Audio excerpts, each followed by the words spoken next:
Days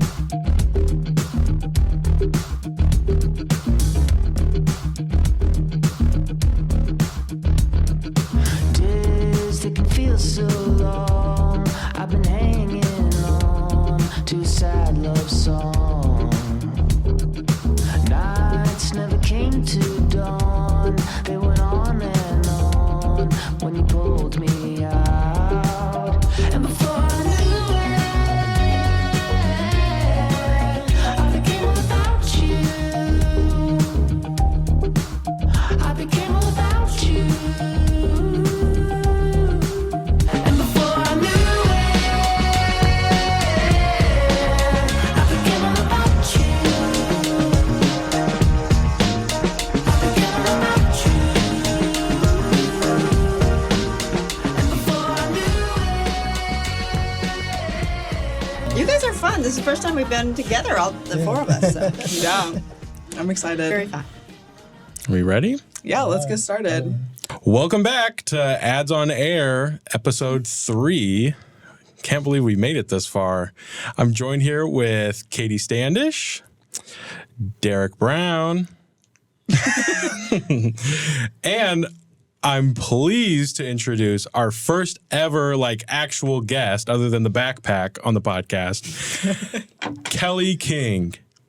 Hey guys, thanks for having me. This is awesome. We're so happy you're here. We're going to get all into about what Kelly King does and all of that stuff. So it's going to be fun. I'm so excited that she's here. Yeah, so today we're going to talk about Kelly King's experience and also her knowledge on AI in the advertising industry. So we'll get right into it. So Kelly, do you want to introduce yourself? Give your little bio. Just give us a brief synopsis, or you could just go on for 20 minutes and tell us about who you are. You have so Yeah, many well, that's not going to happen. So, I am a lecturer of marketing, and I teach brand management practicum and creativity and communications over at the Kelly School of Business. And my other side hustle is that I'm the founder and president of 80/20 Agency here in Bloomington. And I also wrote the Gen Z dictionary with my students, interns, and my 2 children. And I also am the mom of 2 pretty fun, loving Gen Zers. Amazing. Sweet. Cool. Yeah. How do you balance all of that? That's a good. I don't. There is no balance. There's no balance in life. You just try to navigate as best you can and do a lot of prioritizing. Yeah, that's great. Okay, so I know that you started out in the advertising industry, marketing, brand management, and then you made the switch, transition to teaching and being a professor. What made you decide to change your career path like that? It kind of happened by accident. I was helping Craig Wood here in the media school, and it was Agency 7 that he was teaching. And it ended up that he had to go on a leave. And after helping him out and giving them some clients to work on, which was really interesting when I had 80/20 Agency, he had to go on a leave, and I was asked to substitute. And from then on, I just continued on working at the media school, and then I got connected with the Kelly School of Business, and next thing you know, they offered me a full-time faculty position, so that's how I landed where I am today. In terms of brand management, that was back in Canada, where I grew up. So I started as a product assistant at Kraft General Foods at the time. It's now Kraft Foods. But I changed from that position to more of the entrepreneurial agency mode and then the faculty after I moved here to Bloomington from Toronto. Amazing. Yeah. So 80/20, for people that don't know, it's a full service agency that offers services including branding, advertising, social media marketing, inbound marketing, website development, and market research. It was founded in 2016, correct? That's correct. Okay, yes. And was creating your own agency and being your own boss always part of the plan, or was it something that happened naturally also? I would have to say it was pretty much natural. I was following my passion, as they say, to the creative side of marketing and advertising. So I remembered back when I was back in your day, or your age, I was working for Gatorade in the summertime, and the company that I worked for wasn't actually Quaker Oats, who owned Gatorade at the time. It was a company called Sales and Merchandising Group, and they had a really neat model where they hired students, college students, and had them work on real world brands, big brands, and doing the things that the sales or marketing people didn't really have to have a lot of skills for. So mine was merchandising and going around to convenience stores promoting Gatorade and getting shelf space and putting up point of sale materials.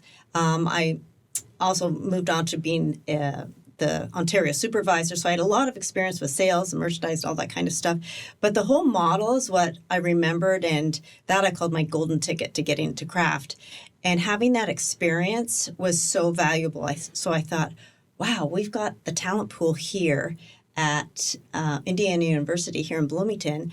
Wouldn't it be cool to have an agency where I could offer the students the opportunity to work on real brands and do real work in the terms of, and now it's social media, all the kind of stuff that people want to get experience in. And then also my clients were getting fresh ideas, and they loved the interns because they would just bring the whole thing is just bringing the fresh ideas, and everybody wants to know what Gen Z is thinking and what they want. So I created that model, and it was 80-20 agency. The 80-20 rule, I live and breathe by that. It's being focused and efficient. I could go on and on about Pareto's principle, which is the 80-20 principle, but that's not the topic right now. So if you don't know 80-20. I kind of want to know, okay, so 80-20, I've never heard of it other than when I think of 80-20, I think of the agency. So I never heard, is that like a percentage thing, or is it Yeah, it's called Pareto's, or it is Pareto's principle. And Pareto was an economist way back in the day, and he noticed the disparity of income, and his first observation was that 80% of the income went to 20% of the population. And then he saw other trends, and he thought, wow, this is a trend or a ratio that's common in many things.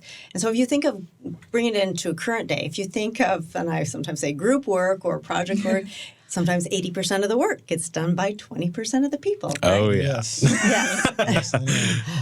And I like to also give the example of your closet. So there's 80-20 living. There's a book called The 80-20 Way, or Living the 80-20 Way. It's a great book. But anyways, if you think of your closet, 80% of the time you only wear 20% of the clothes in your closet. Does that make sense? Yeah, that's actually very facts. That's deep. This stuff goes deep. So my next question is, where's your 80-20 tattoo? Because if it applies to every, I feel like I already want to get it tattooed. Oh, that's awesome. I need to get you the book. Anyways, the funny thing you said, because I have a tattoo story, but it's not an 80-20 story. A client of ours from 80-20 loved his logo so much, and I can even share his name and if we have to edit it out, but I think he'll allow. It's Chris Cockrum. It's Cockrum Commercial. He has his tattoo of his new logo for Cockrum Commercial right here on his arm. Wow. Couldn't believe it. Wow. He loved his brand, his new brand. We worked on his personal brand. We did consulting with him, everything. And so he's... that must feel good. Yeah, I've never had a client, tattoo their logo onto their arm. So, it happens. That's funny. Yeah. So how does that 80-20 rule impact how you do your work, how you create the advertisements, how you work with your clients? Does that play any role? Yeah. So we have a brand boot camp, and part of the philosophy is really understanding the customer or the consumer. It depends on who you're dealing with usually. And we talk about customers when you're talking to the trade or a business, and if it's a consumer packaged goods, we call them consumers. That's why I say both. But know your customer, and because you want to find out who are the 80% of that's another business term. I didn't explain that. 80% of your products are or your sales are purchased by 20% of your customers. So you have a lot of customers, but you want to hone in on your target market. And that's marketing. That's the genius of marketing and getting super, super efficient. And you spend your money targeting and messaging to that key target who's going to buy your product or service a lot. So that's how we apply it. And we go hard on finding that target and then getting the right messaging that resonates with them. So you guys are really big into brand loyalty and kind of building that up. It's all about brands and branding like a human. Yes. Come on, her background's brand management. Yeah. Makes sense. Okay, talking about you're a published author. That's probably really insane. I mean, Well, it's hilarious, really. Did anyone bring like a Sharpie or something so we can get an autograph? yeah, honestly, we should have brought a copy. I honestly have to say, I'm really more of a facilitator because it was just my idea when I was going to do a presentation as a guest speaker. And I thought, how do I really delight this audience? And what do I do as the, chocolate on the pillow at the end? And I was trying to think. And we had this spreadsheet going on in our office. And I was just for fun writing down, having everyone write down all these words that I didn't know what they were saying in the office. And I thought, oh my gosh, what if I shared all those words? And then I thought, what if I created a dictionary for this? So literally, me and my crazy 80-20 mind said, hey guys, I got to do this presentation on, it was like Thursday. It was Monday. I said, we need to crank out a dictionary. Do you think we can do that? And they did it. So we had the spreadsheet. We got more words, figured out the formatting. Francoise, who's my creative director, she cranked out the formatting and everything. And that was the very first prototype. Mm-hmm. And then after that, we spent another year doing the real one. That took a good year to get it more robust and, publishing worthy. So it was a lot of fun. So I give tons of props to my my students, my interns, and my 2 children who are always dropping Gen Z terms. And I'm like, wait, what's that mean? Do you have a favorite term that's in your book? BFFR. BFFR. I gotta do a second edition. This is for chapter 2. Best friend forever. Something like that, yeah. It's like be frickin' for real. Oh, I didn't know that one. A lot of people say that one. Like, it's like when you know someone's fooling you almost. Like, be frickin' for real. Yeah. Okay. Or be real or something like that. Yeah. Okay, that's good. So I am working on I do know I need to have a second edition because it was back in 2019. The one I used to quiz people on is, especially, parents or people my age, I would say, well, do you know what beat my face is? Like, I beat my face before I came here. And they're like looking at me. And do you guys know what that is? When you beat your face? You don't? No. Like, is it like makeup? Yeah. Because you use that little spongy thing to beat your face. Oh. Yeah, so maybe that's gone. So I have to thought retire. they beat themselves up. That was like a thing in like 2016 where everyone was like caking on the makeup. Like, I think people say you're caked or something. I've heard that too. Yeah, you don't want to be caked. Right? And then I always say, if I tell parents, I'll say, well, just when they come downstairs, just say, drip, drip. Oh. or you're dripping. And then I'm like, really? I don't know if I'm familiar with that. Drip, drip. Like, I mean, you're dripping. You're dripped out. Yeah. Okay. So you're dripping, drip, drip. I like that. I'm going to start using that one. So the parents, they just die when it's like, oh my gosh, it worked. They thought it was hilarious. They thought. Have you ever started adopting any of these terms for your daily speech? I say them all the time in the classrooms, and I warn them. I'm like, hey, I speak when I have a sticker that says I speak Gen Z, and it goes to them when I sell books, and I have to I send the sticker with them. But it's hilarious because it doesn't. It looks like I'm trying too hard, but it's fun. Yeah. But it also is very attention-getting and keeps them engaged. Yeah. We should have a Gen Z language class in the Global International Studies building. It would be great. Yeah. Kelly can teach it. Yeah. Add it to all those languages. Where did you do your study abroad? I lived and worked in, I lived in Switzerland for a year and was during grade 13. And in Canada, back in the day, we had grade 13. So I had the opportunity to go to a school over there. It was a Canadian school, but I had to live with a French-speaking family. So I'm a huge advocate of travel. I think it is honestly the best form of education and giving yourself a worldview, having a more open mind. And so I encourage anybody, if you could have the opportunity to travel, do it. Yeah. Amazing. Okay, we're going to get into the AI stuff. So I saw you reposted on LinkedIn something about Coke and an AI created can and formula. So I I also found a quote from the senior director of global strategy from Coca-Cola, and it says, "We hope that Coca-Cola will still be relevant and refreshing in the year 3000 as it is today. So we challenged ourselves to explore the concept of what Coke from the future might taste like and what kind of experiences would a Coke from the future unlock." So this is what it looks like. Oh, wow. It's very fancy. Year 3000. And when I saw Year 3000, I thought of the Jonas Brothers songs immediately. Do you know what I'm talking about? It's like, I've been to the year 3000. Not much has changed, but we live underwater. I think, who was it? Childish Gambino or something was like 3005. No. It's like a song. Oh. Love you till I die, 2005 or something like that. Oh, okay. Well, Kelly, are you taking notes for your next book? Yeah. Well, I'm thinking of Prince singing 1999, so like that's right, my generation. 2000. okay. So what do you guys think of this, just in general? Like, first thoughts of the ad. So what did they do? Like Just this. change the can, or is it No. different? No. Oh, it's future flavored. Okay, yeah. So sorry, I forgot to explain it. The can was created using AI and humans to create that, and then also the formula. So like the actual liquid inside was humans and AI created. To create the new flavor. Yeah. And this is recent because I remember, Yeah. like our freshman year or something, they did. It was the exact same colors, I think, too, and it was a Coca-Cola Creations, and it was like cotton candy flavor. So it was like a mystery flavor, and like they had it in the C stores. Everyone went and tried it. Yeah, So this they've is been different. they've been doing weird drinks for a while now, and this one's like they're showing that it was co-created with AI. Okay. Okay, so Kelly, you reposted this. So that means you have strong opinions. Well, I didn't really take a lot of time to analyze it, and I looked at it in more detail. Kelly's like, my thumb slipped, and now I'm being quizzed on my LinkedIn post. No.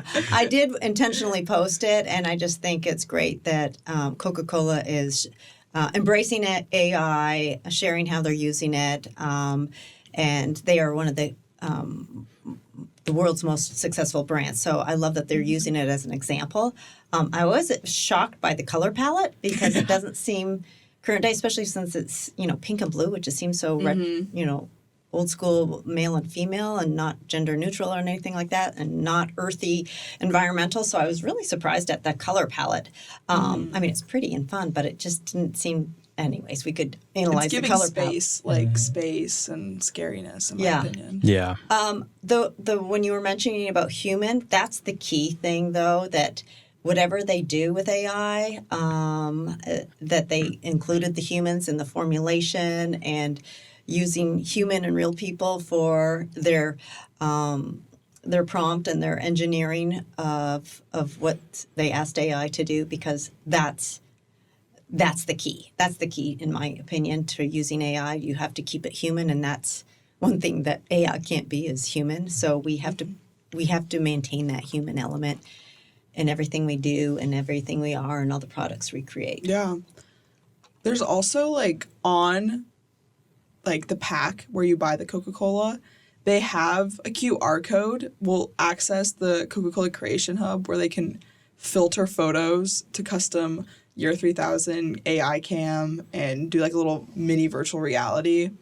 What do you think of that? Like the use of QR codes and... I love it. I love the engagement. I love, and they're embracing AI. They're not trying to make it scary like a lot of the stuff is. I have the FF, take on AI. I'm fascinated, but I'm also frightened by it as well. But we have to embrace it. It's not going to go away. It's just like the internet wasn't going to go away.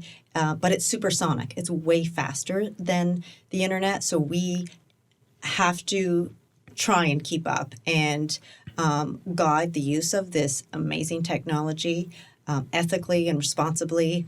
And there's a book by, I'm trying to think of his name, Mo Gaudet, and it is called Scary Smart. And he is an incredibly smart guy, and I can share his own podcast, but he I think it was like one of the lead engineers on designed for Google, but he has now embraced or has taken on AI as one of his thought leader topics. But his book in Scary Smart it goes into a lot, but and uses great storytelling. But the key message at the end is you have to be nice to AI because it responds to how everything we give it, right?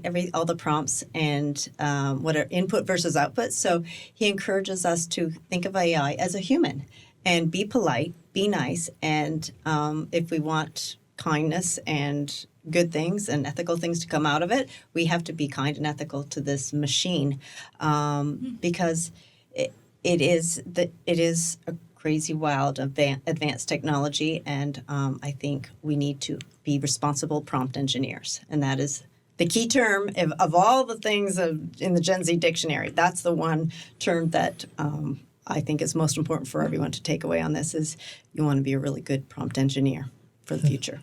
Yeah. Okay. Sorry, Derrick. I was just going to say that's so interesting that you say, like, you bring up the kindness stuff or whatever, because there is a part of me that is like, this thing's going to remember everything or whatever. And then sometimes you like cuss at Siri or something when you're stuck in traffic and you're like, she's going to remember that. And when there's, the robot version of Siri vacuuming my house, she's going to, skip under the bed or something like that. I've never thought of it like that. Yeah, directly leads you to a place with heavy traffic next time. Right, yeah.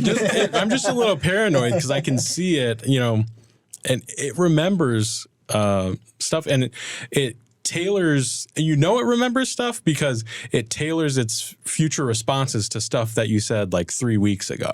Exactly. Which it's almost like I've had a ChatGPT been organizing email like prompts for me or whatever. So I'll like type in a sentence of like, this is what the email needs to cover, form it in a bullet list point or whatever.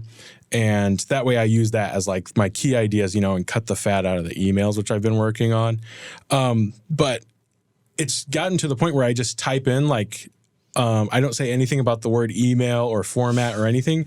And it just replies with what I wanted, and it's learned that over the course of a few weeks, I feel like, which is like creepy but cool at the same time. Yeah, that's incredible. But yeah, I mean, treat it like a person and a human with kindness. I must be saying thank you after it helps me. Yeah. I was about to say, listen, I'm not mean to it, Kelly. You're giving me that look like I've like kicked the dog or something. I've been nice, but it's just a little frustrating sometimes. Okay. Has 80/20 utilized AI in any form for like advertising yet? Oh yeah, we use it a lot to fast track our creative process. We haven't used a specific AI image or exact copy, but it gives us a quick head start on things. Like revise or give some suggested headlines or taglines. I've used it for Anne Francois is my creative director. We use it for suggested layouts and imagery for a website that we were working on. So they used it for, or they're called FPOs in the industry, for position only. And then when you're showing the client, you're not just typing in there's going to be a collage of blah, blah, blah, blah, blah. Well, look, I created the collage and, show them this is exactly what the idea I'm thinking. They're like, oh, yeah, okay, we can do that. So I've used it several times. We use and pay for marketing-specific software called Jasper AI. And the unique thing about Jasper is it contains a ton of templates, everything from Facebook posts to Amazon product descriptions, just lots and lots, and it's been very helpful. I haven't used it to its capacity, but we have been dabbling in it. It's still new to us too, so we're learning every day. Yeah. Well, at least when I hear AI, the conversation that always comes up is this thing going to take our jobs? Because when I first saw that ad or that campaign for Coca-Cola, my first thought was, if I was the person whose job it was to come up with new flavors, I would be mad that they brought in this computer to do my job. So what are your thoughts on all that? I think jobs are going to change. So the traditional creating the social media post or create some of these things that it's doing a lot faster than we normally can, those will change. Those will be replaced, but I think there's going to be a whole bunch more. And then there's also a theory like if we can do our jobs faster and better, then maybe we're going to have more time to do the things we really love to do. Like maybe we'll have some more time for family and friends and not be as stressed out the wazoo like a lot of our society is. So I definitely look at it as the glass half full and that we need to use it responsibly. But I think not everybody's, there's going to be a lot of jobs changing. I'm not going to dispute that in any way. My job's already changed. And I have replaced AI with some jobs that I would have interns use, and sometimes I don't need them. And so, but I have them doing other things now. So it's not like I got rid of interns and my staff. I now say, oh my gosh, now we have time to do this. And it's awesome. So the things we really wanted to do that were on the back burner. So I think there's going to be, I guess, bringing a term back from the day, a paradigm shift of how our workforce and our workflow happens from the benefit of using AI. That's all great. And I think you're totally right in that where it's like it's going to change. But that there's still going to be the need for humans, idea generations and stuff like that. Just as a kind of shifting away from marketing and stuff, as a lecturer, as a professor, obviously the university policy is don't use, you can use it to format and structure or whatever, but you shouldn't be turning in just like, AI generated content, obviously. Have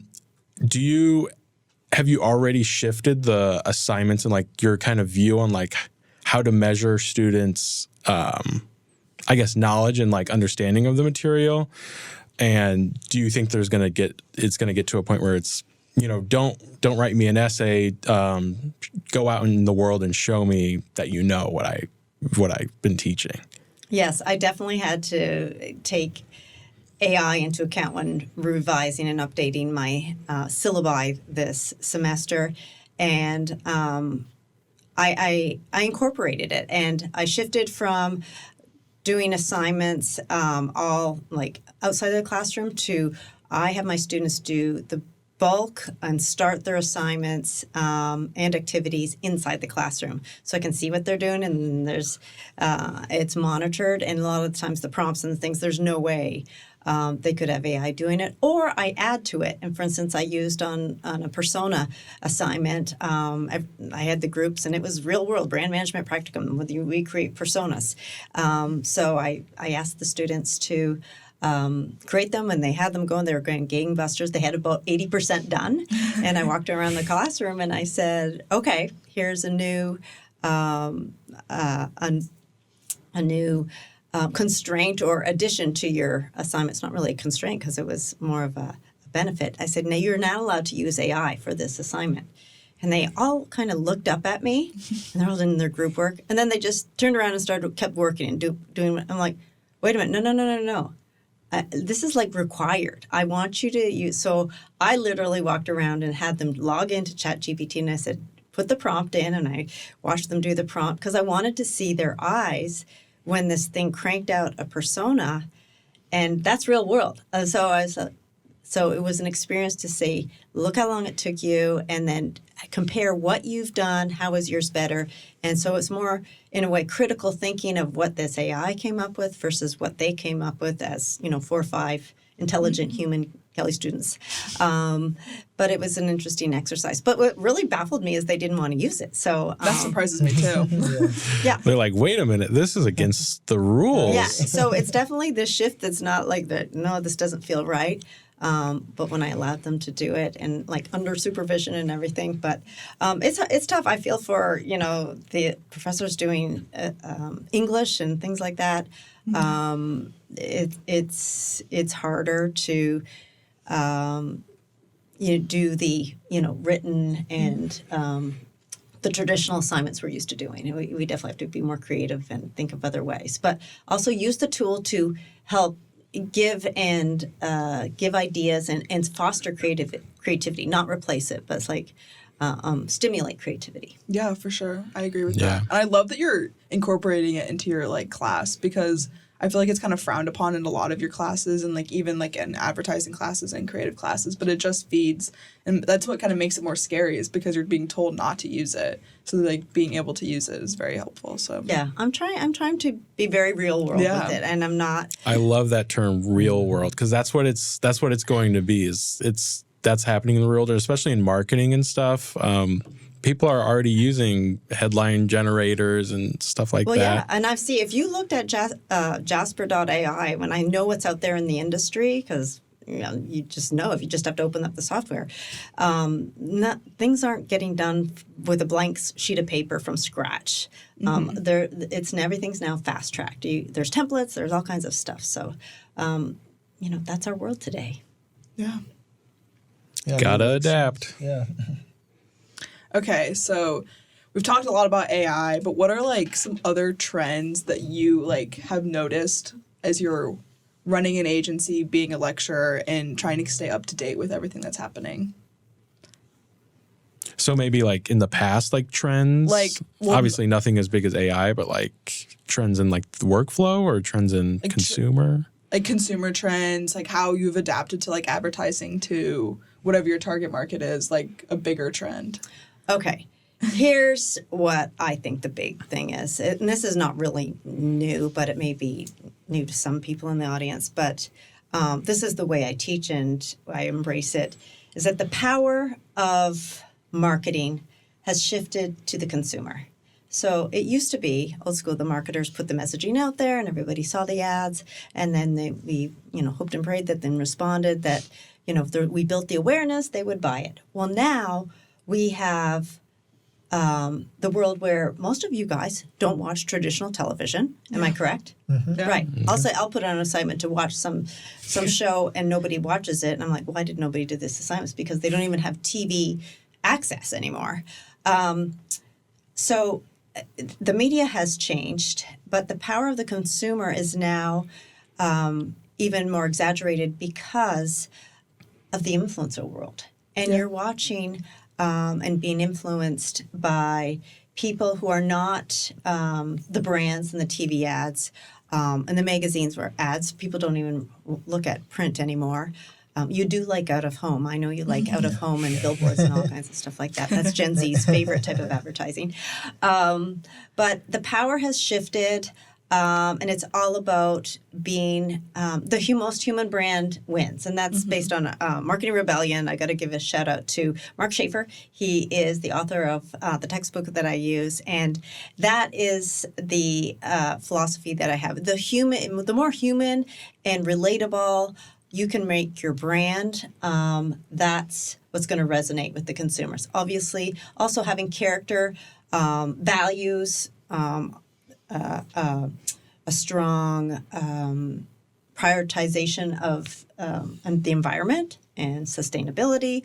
That's going to be what resonates with our consumers, and that's what the brands and the big companies, the car industry, everything is listening finally. But the power is really in the consumer. It doesn't matter what the product is, but the consumer now decides, because you can be canceled. Your brand or your product or your service can be canceled, and that's happening.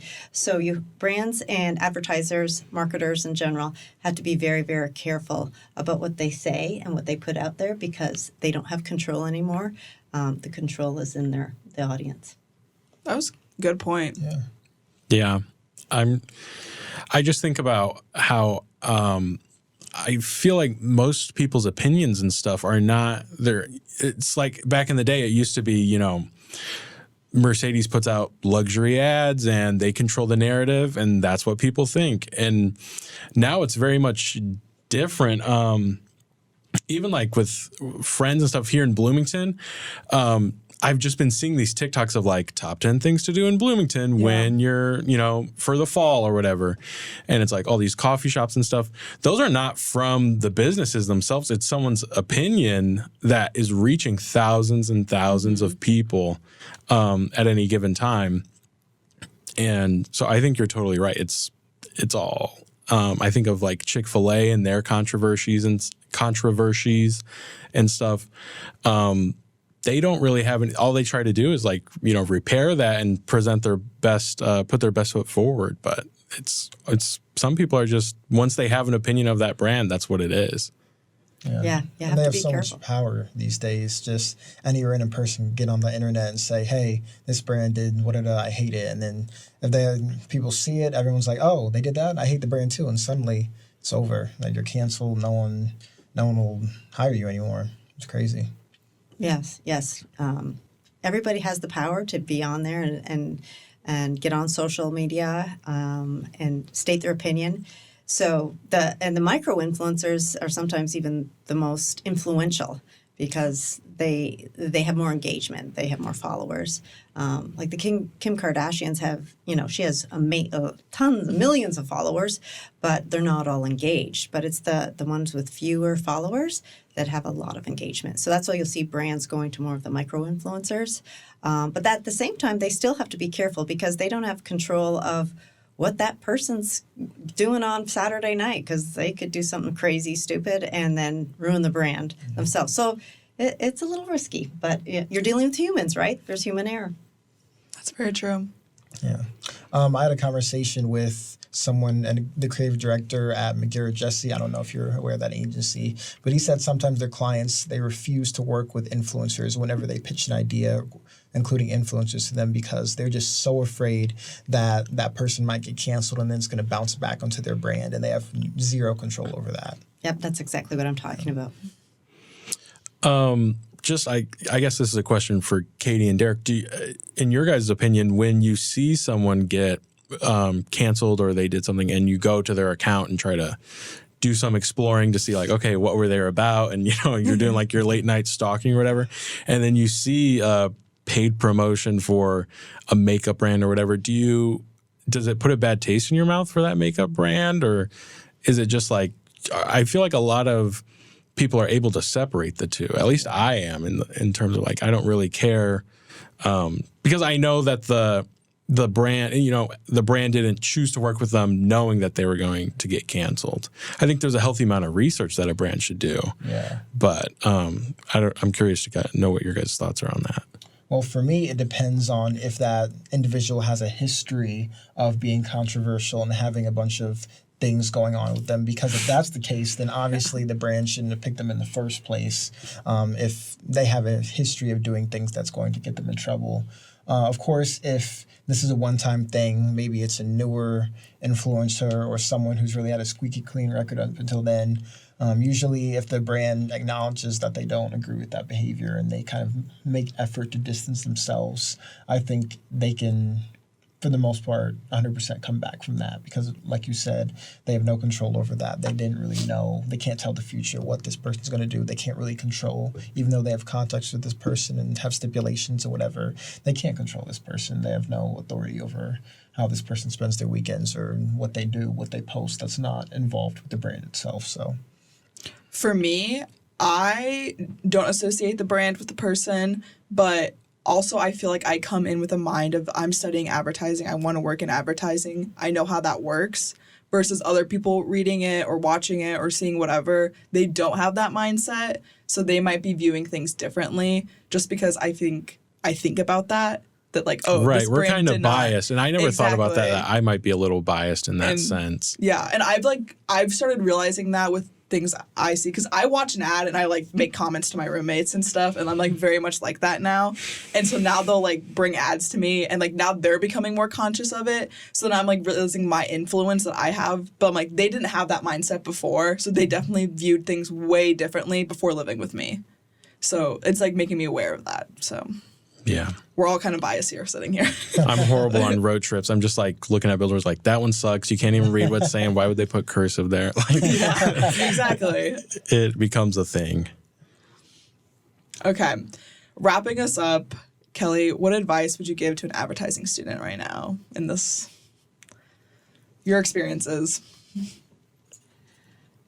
I guess my first piece of advice would be to have your radar up, just like you described. So that was a good segue to this. And you can't watch too many ads and also listen to consumers. Listen to what people are saying to be inspired. Steal like an artist. Like the more you have in your brain of examples out there, the better. The the marketer you're going to be, because or advertising executive, creative person, whatever. So try to watch and absorb as much content. Don't skip.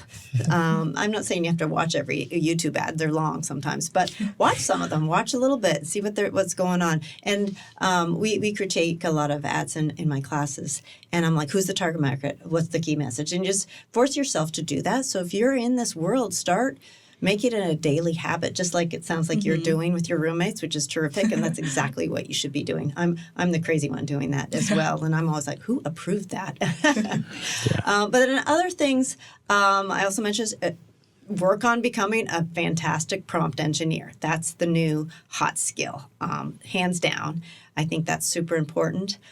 Know about humanity. Know the key basic human needs. That's what's persuasive. No persuasion. You don't want to be a slimy persuasive person, but you need to know what works and those basic human needs. And one of the very positive ones is we all love a sense of community and belonging, and brands use that all the time. So think creatively. How can we create a really positive community with whatever brand you're working on? And even if it's Coke to the Village Deli, what kind of community can they make? So no humans, no engineering, prompt engineering, and know how to steal like an artist to have a bunch of in your library, in your brain. Great. Thank you so much for being here with us this evening. I'm so inspired right now. I know. I'm going to sign up for Kelly's class. Kelly King, author, owner of her own agency, just such a presence. Thank you so much for being here. Thanks for having me. This was a blast. I just love jamming with you guys. I call it brand jam. So I love to talk shop anytime. It's great to be with you. And it's such an honor to be a faculty advisor for your club. You are popping off, and I'm so excited for this year. And hopefully you'll get a whole bunch more subscribers, or not subscribers, what do you call it, members? Yes. Yeah. So please sign up for the ad club. I've been Alex Munoz. I'm Katie Standish. I've been Derrick Brown. And I'm Kelly King. We'll see you guys next time. Bye.